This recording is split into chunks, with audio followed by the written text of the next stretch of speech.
എല്ലാവർക്കും നമസ്കാരം. മാർക്ക് ട്വൈൻ്റെ വിഖ്യാതമായ ഒരു ചിന്തയുണ്ട്. Every person is a book, each year a chapter. ഓരോ മനുഷ്യനും ഓരോ പുസ്തകമാണ്. ജീവിക്കുന്ന ഓരോ വർഷവും അതിലെ അധ്യായങ്ങളുമാണ്. ഒരു പുസ്തകത്തെ സമീപിക്കേണ്ടതുപോലെ സമീപിക്കുകയും വായിക്കേണ്ടതുപോലെ വായിക്കുകയും ചെയ്തില്ലെങ്കിൽ അത് മനസ്സിലാകാതെ പോകും. നമുക്കൊപ്പമുള്ള പുസ്തകങ്ങളെ അതിൻ്റെ അർത്ഥതലത്തിൽ വായിക്കാൻ നമുക്ക് സാധിച്ചിട്ടുണ്ടോ? നമുക്കൊപ്പമുള്ളവരിൽ ഒരാൾ മരിച്ചു കഴിഞ്ഞിട്ട് വെറുതെ സങ്കടപ്പെട്ടിട്ട് കാര്യമില്ല. ഓരോ മനുഷ്യനെയും ആയിരിക്കുന്ന തലങ്ങളിൽ മനസ്സിലാക്കാൻ കഴിയണം. ഒരു പുസ്തകം എന്ന നിലയിൽ നമുക്കും ചില ഉത്തരവാദിത്തങ്ങളുണ്ട്. ചില പുസ്തകങ്ങൾ കവർ പേജ് കൊണ്ട് നമ്മളെ അത്ഭുതപ്പെടുത്തുമെങ്കിലും ഉള്ളടക്കം കൊണ്ട് നമ്മളെ നിരാശപ്പെടുത്തും.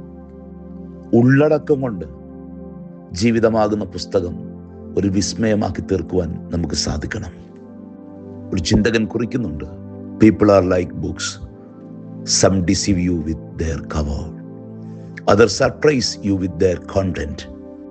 ഓരോ വർഷവും ഓരോ അധ്യായമാണെങ്കിൽ 33 അധ്യായമുള്ള ഒരു മനോഹര പുസ്തകമായിരുന്നു ക്രിസ്തുവിൻ്റെ ജീവിതം.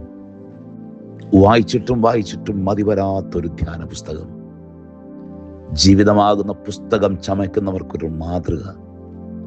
അറിയും തോറും ആഴമുള്ളൊരു ജീവിതം. അത് നമ്മളെ പ്രചോദിപ്പിക്കുകയാണ്.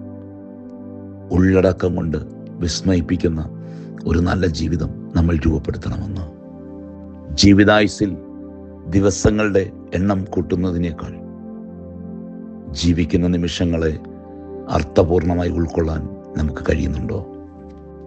കർത്താവ് നമ്മളെ സൃഷ്ടിച്ചിരിക്കുന്നു. അത്ഭുതകരവും അതിശയകരവുമായി നമ്മളെ രൂപപ്പെടുത്തിയിരിക്കുന്നു. ഈ പുസ്തകം മനോഹരമാക്കി തീർക്കാനുള്ള ഉത്തരവാദിത്വം അവൻ നമ്മളെ ഏൽപ്പിച്ചിരിക്കുന്നു.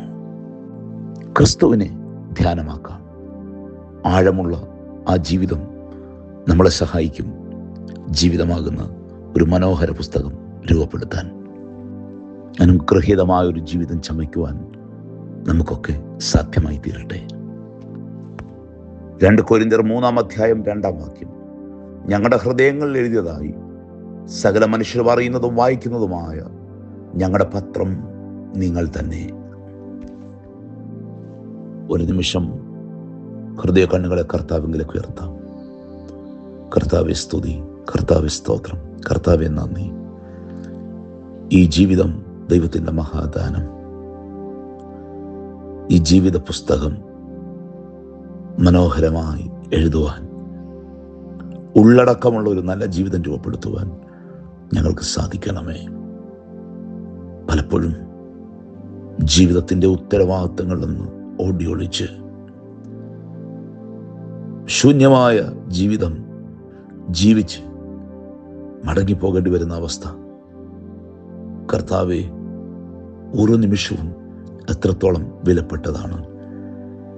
ദൈവവിശ്വാസത്തോടെ അതിനെ ഭംഗിയായി ഉപയോഗിക്കാൻ ഓരോ മക്കളെയും സഹായിക്കണമേ. ഞങ്ങളുടെ കുറവുകൾ പോക്കണമേ. ആയത് പിതാവിൻ്റെയും പുത്രൻ്റെയും പരിശുദ്ധാത്മാവിൻ്റെയും നിസ്തുല നാമത്തിൽ തന്നെ ദൈവം തമ്പുരാൻ എല്ലാവരെയും അനുഗ്രഹിക്കട്ടെ.